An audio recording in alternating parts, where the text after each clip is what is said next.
Hello, friends of Tangled Hearts. Welcome to our channel, where stories of love and passion unfold. Let's begin our exciting journey into the world of human relationships. This story happened a month ago when our group of 3 families went on a nature trip, taking our children with us. We have been friends since college, and most of us were of the same age, except for 2 wives who were younger than their husbands. My name is Sandra, and I went on this trip with my husband Jean and our 8-year-old twins. One couple had a 7-year-old daughter, and the other had 2 sons, aged 7 and 8, respectively.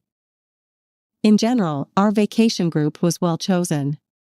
I had been eyeing Tom, who I had liked since our college days. However, when we met, he was already in a relationship with his wife, and I had to come to terms with that. Later, I met my husband, and my desires gradually faded away. Amidst new emotions and later, in the routine of family life, such memories only resurfaced during similar trips. It was during these trips, accompanied by our children, that I could communicate more closely with him, albeit in public, so as not to arouse suspicion from my own husband. By that time, the feelings between my husband and me had cooled down after many years of domestic issues. He stopped taking care of himself, unlike the man I met 10 years ago, who still looked great and dressed stylishly. I admit that it's partly his wife's credit and partly the result of work demands. He holds a high position in the local company and earns well, which sets him apart from my husband, for whom such success is unattainable. Nevertheless, there is a great interest in this man.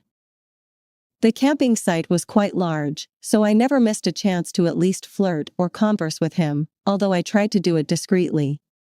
This vacation trip completely changed everything. Upon arrival, we set up tents, as is customary on any vacation, started grilling meat, and enjoyed drinks. The children were playing on the side, covered with blankets so as not to disturb each other. In a state of alcohol intoxication, in the glow of the campfire, my college friend's husband seemed even more attractive than usual, especially since we had all had quite a few drinks and gradually began to doze off in place. My husband suggested that I go to sleep, but I said I would sit by the campfire for a little while longer. He agreed and helped our friends put all the children to bed before heading to our own tent. When the campfire area was empty, my desire grew stronger. I could see that Tom was thinking the same and wasn't in a hurry to leave.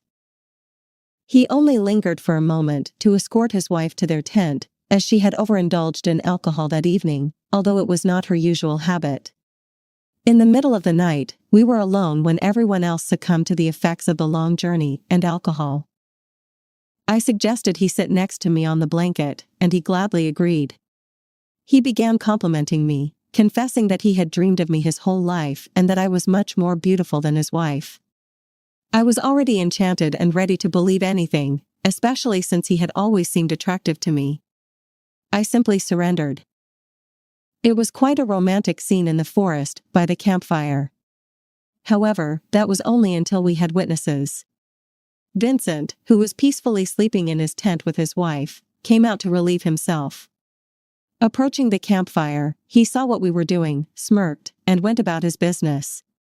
We didn't even say anything to him. He is a trustworthy person, so we were confident he wouldn't tell anyone. We decided not to waste any time and continued on our way. However, our enjoyment didn't last long because right after husband, Olivia emerged from her tent, whom he likely woke up, and stepped out for some fresh air.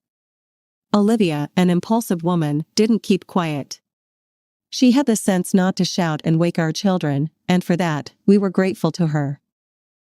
In short, she burst into the tent and began muttering something to my husband about betrayal. He immediately jumped up, still groggy and annoyed at being awakened, clearly not understanding the seriousness of the situation. Meanwhile, Tom and I had already come to our senses. Olivia continued her tirade after she made sure my husband was now aware.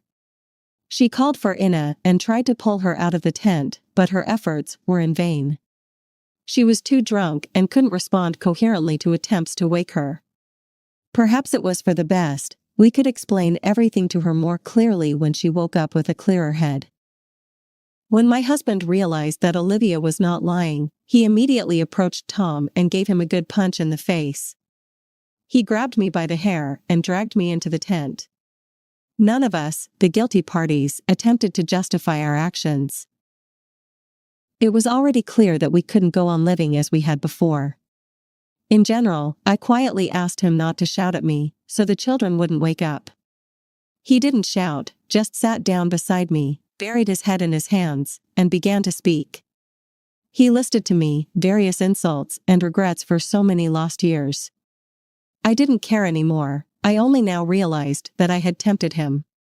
But I should have done it much earlier when Tom and his future wife had just started dating. It would have been better to lose a friend than my own happiness. Now I've lost not only her but also my man, who clearly won't be with me after everything that has happened. So many mistakes were made during all this time. The next evening, the four of us decided to have a serious conversation without unnecessary witnesses. Olivia attempted to intervene with her unwanted advice, but we quickly dismissed her so she wouldn't interfere. Tom's wife didn't create a scene and didn't strike me. My friend is a strong woman, and I've always known that. The situation was utterly insane, and none of us knew what to do. We just stared at each other blankly, hurt and silent, not mentioning divorce. In the end, we decided to officially get divorced, and each of us would lead our own lives. After what happened, pretending to be a normal family was not an option for any of us. We chose to maintain appearances for the sake of the children, no matter what our personal relationships were like. We love our children very much.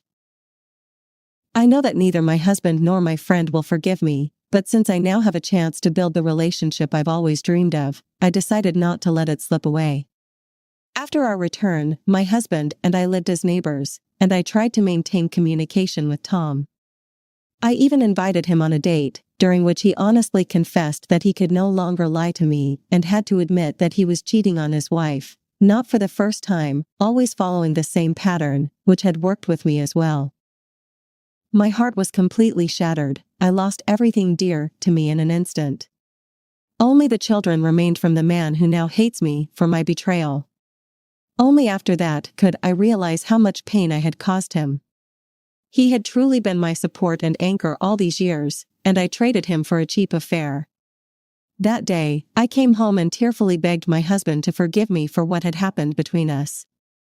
I told him I would do everything to salvage our relationship and that I had realized my mistake. He honestly said he still loved me but was unlikely to be able to forgive what I had done to him. What a terrible mistake I made, betraying such a close and dear person. All I can do now is hope that time will heal.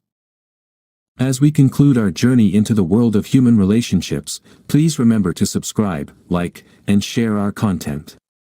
Thank you for your support, and we look forward to seeing you in the next story.